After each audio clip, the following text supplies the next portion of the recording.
Hello everyone, welcome back to my channel. अगर आप मेरे चैनल पे नए हो तो प्लीज़ मेरे चैनल को सब्सक्राइब करो और मेरी वीडियोस को शेयर करो। अगर आप लोग नेट की प्रिपरेशन कर रहे हो, पेपर 1 के भी मैंने कुछ कंटेंट अपलोड किया है, वो आप प्लेलिस्ट में जाकर के चेक कर सकते हो। और पेपर 2 कंप्यूटर साइंस की मैं काफ़ी वीडियोस अपलोड कर चुकी हूँ, तो आप वो भी जरूर चेक कर लेना अगर आपका पेपर 2 कंप्यूटर साइंस है तो आज मैं आप लोग के साथ डिस्कस करूँगी सिलोगिज्म का। अगर स्टेटमेंट गिवन है, कंक्लूजन आपका वैलिड है या इनवैलिड है, वो जो अगर आपको प्रूफ करनी आए तो आप कैसे सॉल्व करोगे, उस तरह के क्वेश्चन हम आज डिस्कस करेंगे।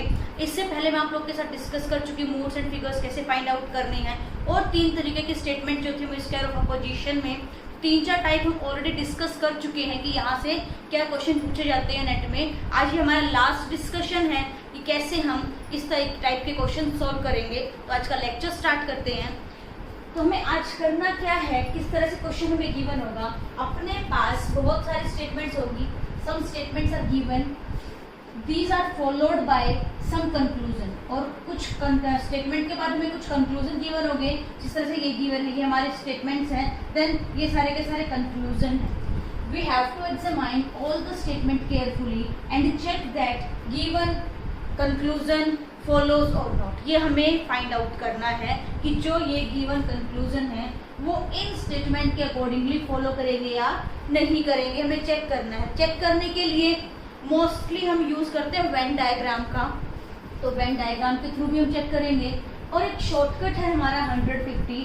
अगर किसी पे 150 पे अगर किसी की कमांड बन जाए तो ये और बेटर है, ये भी डिस्कस करेंगे। तो क्वेश्चन को मैं दोनों तरीके से सॉल्व कराऊंगी।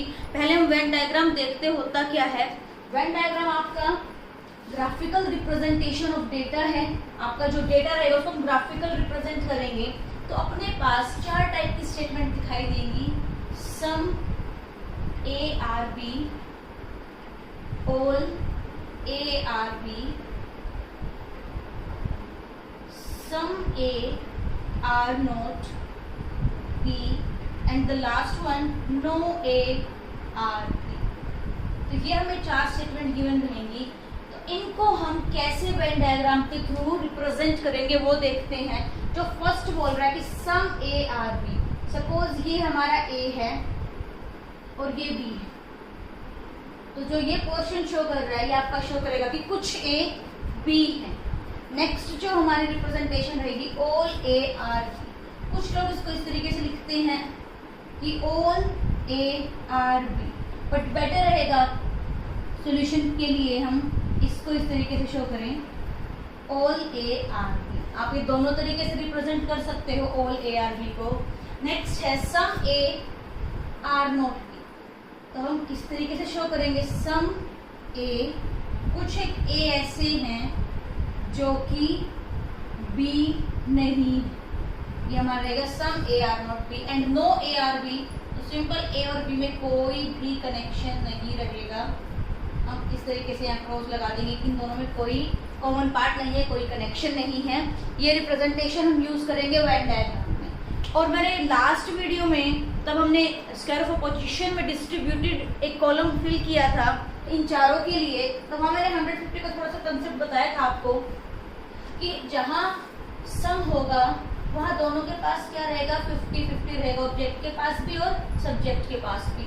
ऑल में क्या रहेगा, यहाँ 100 रहेगा और यहाँ पे 50 रहेगा। एंड सम नोट में देखो, नोट जहाँ आ जाएगा उसके बाद वाला हमेशा 100 ही रहने वाला है।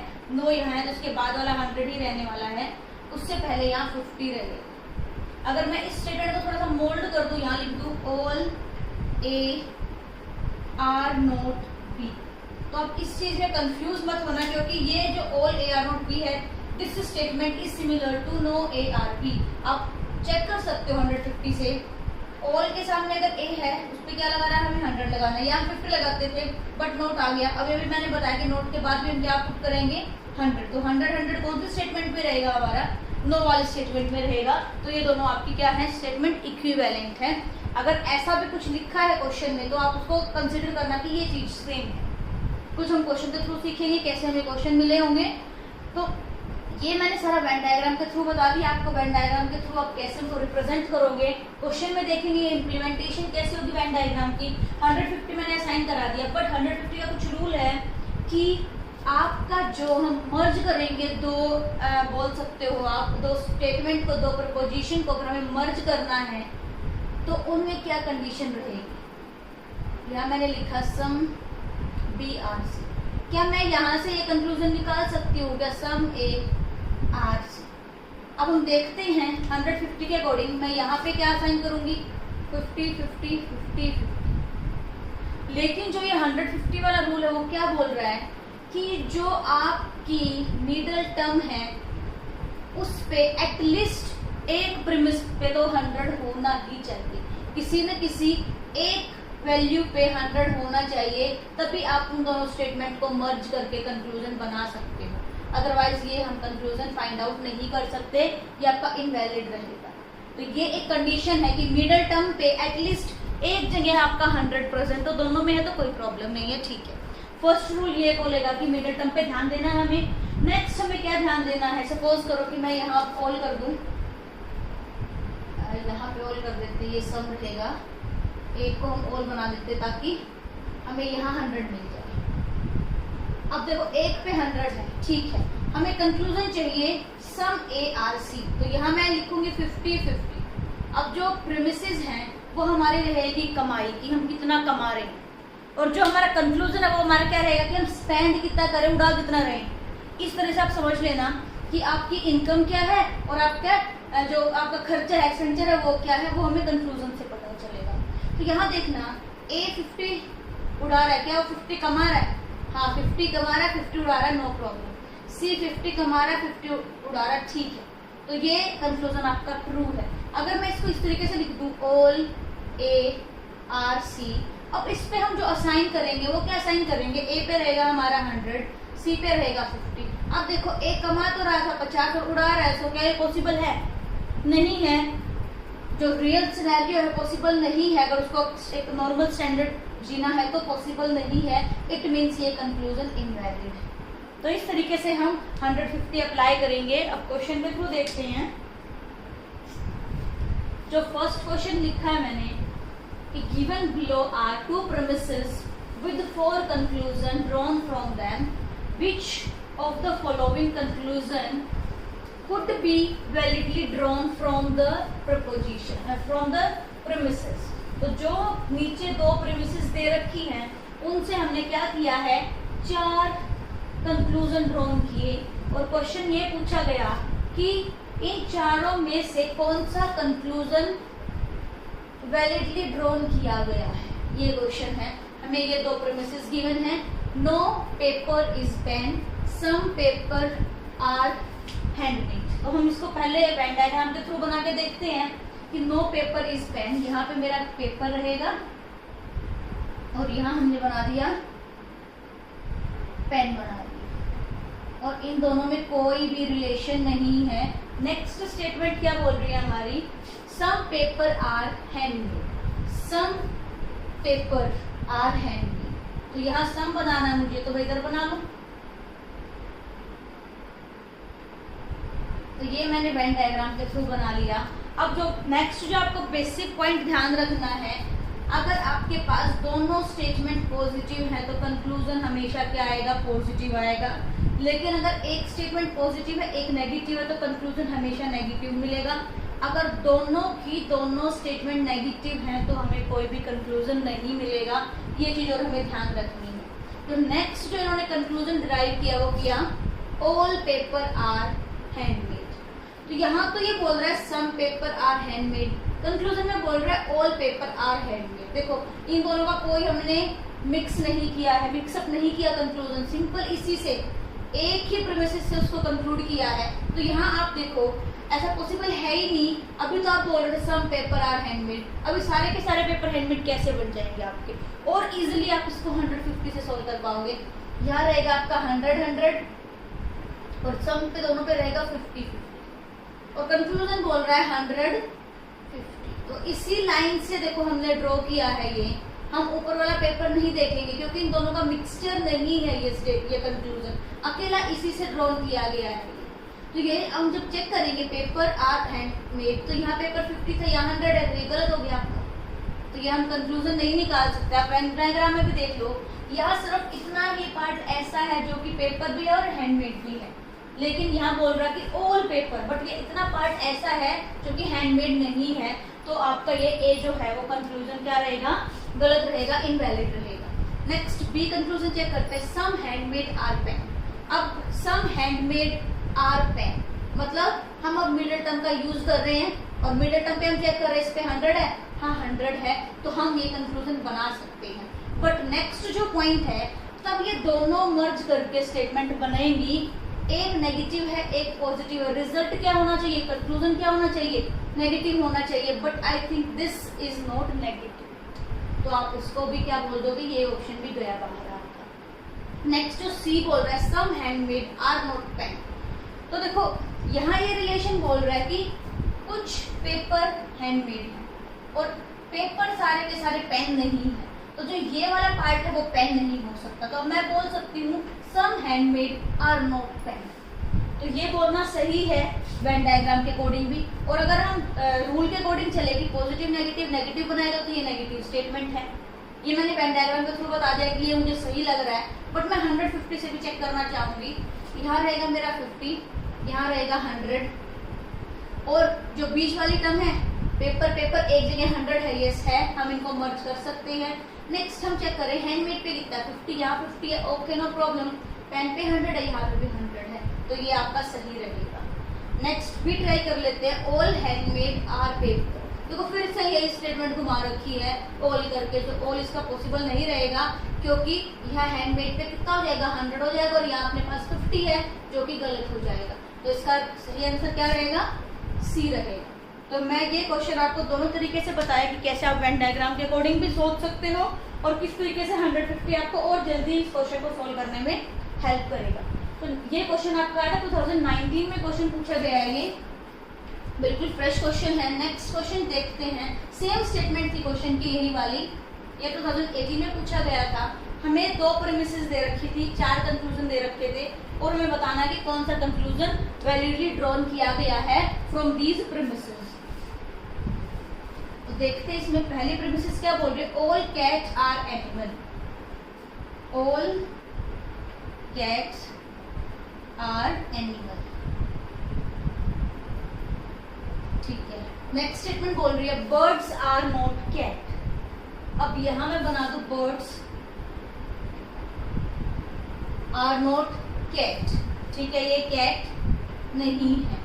अब देखो यहाँ पे हमें गिवन है कि बर्ड्स आर नॉट कैट, तो कितने बर्ड्स आर नॉट कैट, तो ये हमारा किस में जाएगा, नो में जाएगी ये स्टेटमेंट भी हमारी, क्योंकि आगे इसने सम नहीं दे रखा, तो ये यूनिवर्सल की बात कर रही है कि सारे के सारे बर्ड्स आपके कैट नहीं है, या आप बोल सकते नो बर्ड्स आर कैट, ये उस तरह की फॉर्म रहेगी हमारी। आपको इस तरीके से स्टेटमेंट गिवन है बर्ड्स आर नॉट कैट, ये किसके इक्विवेलेंट होगी, नो के, और हम यहाँ दोनों पे 100 100 असाइन करेंगे और यहाँ आपका हो जाएगा 150 हो जाएगा। अब जो नेक्स्ट है हम कंक्लूजन देखते हैं, फर्स्ट कंक्लूजन है birds are not animal, same वही चीज, फिर से यहाँ कुछ नहीं दे रखा, सम नहीं है, तो हमें क्या लिखेंगे, यहाँ 100 है और यहाँ पे भी आपका 100 है, ठीक है, और बर्ड्स पे 100 है, ठीक है, और हम इनकी मिडिल टर्म चेक कर लेते हैं, दोनों की मिडिल टर्म पे भी 100 100 है, तो हम इन दोनों को मर्ज कर सकते हैं, एक आपकी नेगेटिव एक पॉजिटिव है, कंक्लूजन नेगेटिव होगा, ठीक है, कंक्लूजन हमारा नेगेटिव है। अब हम चेक करते हैं इसका इनकम और एक्सपेंडिचर वाला जो क्राइटेरिया वो क्या फुलफिल हो रहा है क्या, बर्ड पे 100 है, यहाँ 100 है, ओके है, बट यहाँ एनिमल पे 50 है, बट यहाँ 100 है, तो ये आपका गलत होगा कंक्लूजन, हम ये कंक्लूड नहीं कर पाएंगे बर्ड्स आर नॉट एनिमल। तो देखो यहाँ पे इसमें बोला था नो बर्ड्स आर कैट, लेकिन इसने बर्ड और एनिमल के रिलेशन को एक्सप्लेन नहीं किया, ऐसा नहीं बोला कि बर्ड और जो एनिमल उनमें कोई कनेक्शन नहीं होगा, ये वाला जो पार्ट है वो डिपेंड करता है, क्या पता बर्ड के साथ कनेक्ट हो भी जाए या ना भी हो जाए, तो डायरेक्टली ये बोलना कि सारे के सारे बर्ड्स एनिमल नहीं है गलत रहेगा, इसीलिए ये ऑप्शन आपका गलत हो गया। नेक्स्ट बी चेक करते हैं, कैट्स आर नॉट बर्ड्स, तो नो कैट्स आर बर्ड आप इस तरह से बोल सकते हो, तो ये तो ऑलरेडी बोल ही रखा है कि अपनी जो कैट्स हैं वो बर्ड्स नहीं हो सकती। फिर से हम इसको चेक कर लेते हैं 150 के अकॉर्डिंग, तो यहाँ 100 रहेगा आपका, यहाँ पे भी 100 रहेगा, कैट पे 100 है, हाँ है 100, और बर्ड पे भी हमारा कितना है 100 है, तो ये आपका ऑप्शन सही रहेगा। नेक्स्ट हम देखते हैं सी, ऑल एनिमल्स आर कैट। तो सारे के सारे एनिमल आपके क्या है, कैट है। देखो जो बी है वो हमारा इसी को जस्ट स्वैप करके लिखा गया है। हमें फर्स्ट प्रीमिसेस देखने की यहाँ जरूरत नहीं है। बर्ड्स आर नॉट कैट, तो यहाँ लिख दिया कैट्स आर नॉट बर्ड। इसी को जस्ट स्वैप किया है, तो यहाँ पे भी 100 है, यहाँ 100 है, तो आप इसको बोल सकते हो ये सही है कंक्लूजन आपका। हमें यहाँ चेक नहीं करना कि जो कैट है वो कंक्लूजन में कैसे आ गया कैट, क्योंकि मिडिल टर्म कभी भी कंक्लूजन में नहीं आती। तो तब ये ध्यान रखना है, तब ये दोनों मर्ज करके कुछ कंक्लूड निकाल रहे हो। बट अगर इसी स्टेटमेंट से हम लिख रहे हैं तो आपकी मिडिल टर्म कंक्लूजन में दिखाई दे सकती है, ऐसा कोई रूल नहीं है। नेक्स्ट हम सी देखते हैं, ऑल एनिमल्स आर कैट। तो यहाँ साफ दिख रहा है ऑल एनिमल्स आर कैट है कि नहीं। ऑल एनिमल्स आर कैट, के सारे एनिमल्स आपके कैट हो सकते हैं? नहीं हो सकते बिल्कुल भी, क्योंकि उल्टा बोलना ठीक है, बट अगर ऐसा बोले कि ऑल एनिमल्स आर कैट, नहीं है पॉसिबल। क्यों? क्योंकि यहाँ कितना हो जाएगा, यहाँ हो जाएगा आपका 100 या 50, तो यहाँ उल्टा हो गया। ठीक है, 150 वाला तो काम चला लेगा, बट 50 वाला 100 में काम नहीं चला सकता, तो ये आपका गलत हो जाएगा। नेक्स्ट डी ऑप्शन है हमारा, सम एनिमल्स आर कैट। देखो साफ विजिबल है, कुछ एनिमल ऐसे हैं इसके अंदर जो कैट है। हाँ बिल्कुल ट्रू है, और 150 से भी हम चेक कर लेंगे, इन दोनों पे 50-50 रहेगा, तो कैट पे 50, हाँ ठीक है, 100 उसकी इनकम थी, 50 स्पेंड कर दी। एनिमल 50-50 है, ओके है, तो हमें यहाँ से क्या ऑप्शन मिला, B and D right option है। तो कौन से में हमें दिखाई दे रहा है, फर्स्ट, तो इसका आंसर हो जाएगा B and D, first option आ जाएगा। But I think according to answer की, आंसर शायद इसका था ये वाला, ए को भी ट्रू बोला था उन्होंने, ऐसा नहीं होगा, वो शायद चेकिंग के लिए जा रखा है। बट आंसर की में अभी तक में भी यही आपको ऑप्शन दिखाई दे कि ये राइट आंसर है, बट ये नहीं होगा आपका राइट आंसर, ये होगा अगर हम पूरा लॉजिक के अकॉर्डिंग सोल्व करें तो। होप आपको ये क्लियर हो रहा है कि हम कैसे सिलोगिज्म को सोल्व करेंगे। मैं एक बार फिर से आपको हर चीज रिवाइज करा देती हूँ। सिलोगिज्म से हमारे 2 या 3 क्वेश्चन आने के चांसेस हैं आउट ऑफ 50 क्वेश्चन पेपर 1 में, और जो इम्पोर्टेंट है हमने वो देखा, मोड्स एंड फिगर्स, वहां से क्वेश्चन आ रहे हैं, इंडियन लॉजिक से क्वेश्चन आ रहे हैं हमारे, और एक इस तरीके से क्वेश्चन आ रहे हैं, और जो लास्ट 4th जो मेथड है स्क्वायर ऑफ अपोजिशन की स्टेटमेंट्स आपसे डायरेक्ट पूछ ली जाती है। तो ये 4 पैटर्न है सिलोगिज्म से। अगर आप इनको इजिली कर लो, थोड़ा सा टाइम ही लगेगा, आप इनको अगर प्रैक्टिस करोगे क्वेश्चन, तो आप यहाँ इजिली आप स्कोर कर सकते हो, और वो भी बहुत कम टाइम में, आपका टाइम भी बचेगा। तो देखो जैसे कि कोई थ्योरी वाला सब्जेक्ट है पेपर 2, तो उनके पास टाइम है फिर भी पेपर 1 को अटेम्प्ट करने का, बट जो हमारा सब्जेक्ट है कंप्यूटर साइंस, हमें थोड़ी सा एक्स्ट्रा टाइम बचा के रखना पड़ेगा अपने सब्जेक्ट के लिए भी, क्योंकि मैं हर बार एक ही बात बोलती हूँ, पूरा पेपर हम नहीं सॉल्व कर पाते, टाइम की कमी की वजह से हम पूरा पेपर अटेम्प्ट नहीं कर पा रहे हैं। पेपर 1 1 घंटा, पेपर 2 के लिए हमें 2 घंटे चाहिए, वो भी कम है हमारे लिए। तो आप इस तरह से कुछ ट्रिक्स एंड शॉर्टकट्स देखो पेपर 1 में स्पेशली, ताकि आप कुछ टाइम बचा सको अपने पेपर 2 के लिए। तो यहाँ पेपर 1 में हम इजीली शॉर्टकट ढूंढ के अपना टाइम बचा सकते हैं। तो ये ट्रिक शायद आपको हेल्प करे, काम आए। अगर आपको मेरी वीडियो पसंद हो तो प्लीज़ इसको लाइक कीजिए, शेयर कीजिए, और मेरे चैनल को सब्सक्राइब कीजिएगा।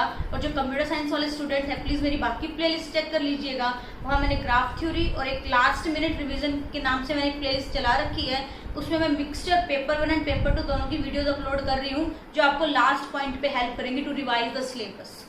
तो अच्छे से प्रिपेयर कीजिएगा। All the best, thank you so much.